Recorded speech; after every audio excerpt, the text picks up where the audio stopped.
Hello mga kauni. For today's vlog nga guys, ayan, magka-cash out ulit tayo dito kay TikTok. Sabi ko naman sa inyo, legit talaga itong TikTok na to. Lalo na yung mga kumukuha ka lang ng coins, wala kang binabayaran, wala kang puhunan. So manonood ka lang, magi-scroll ka lang, kikita ka na. Ayan, dito sa TikTok, ayan.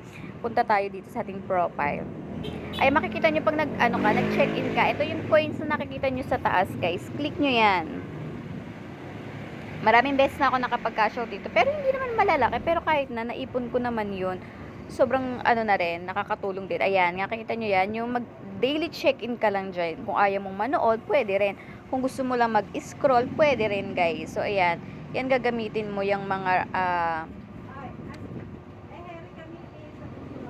ayan. So, scroll lang natin to. Makakakuha tayo ng 1,000 points. Kahit na ganyan lang yan guys, kikita ka pa rin dyan. Lalo na kung manonood ka, kung tumatambay ka naman talaga sa TikTok, guys. Ayan, manood ka lang, mayroong lalabas na coins dyan. At yun, magiging pera na yan, di ba? So, ganyan lang yung gagawin mo. Ako madalas akong tumatambay sa TikTok kasi nga kinukuha ko yung mga coins. Nagda-daily check-in lang ako, yun lang. Tapos iniipon ko lang siya. Kapag pwede na siyang i-cash out, kukunin ko na siya. Kaso mataas kasi yung cash out niya. Pinakamababa niya 3 pesos. Pero kahit na, no, hindi mo naman mapupulot yung 3 pesos na yun. Kaya, go na kayo dito, guys. Ayan. Ganyan yung gagawin nyo. Scroll lang kayo hanggang sa matapos nyo yung coins na nasa gilid. Points niyan is 1,000 points, guys. Kapag na-complete nyo yan. Pwede ka rin manood, pwede ka rin mag-search. Meron namang sinasabi niyan, pwede ka rin mag-invite. So, kung tinatamad ka mag-invite, ganyan na lang yung gawin mo. Mag-search ka, mag-scroll, mag-browse ka lang dyan, and then manood ka lang. Ayan guys, 1,000 yan.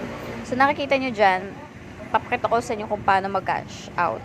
Ayan, meron ako ditong pera sa taas. Ayan, may 7 pesos na ako dyan eh. So yan, kukunin ko yan, i-redeem ko siya guys. So ayan, 3 pesos yung pinakamababa sa GCash guys. Susunod 500, 1,000, 3,000 kung may ipon mo.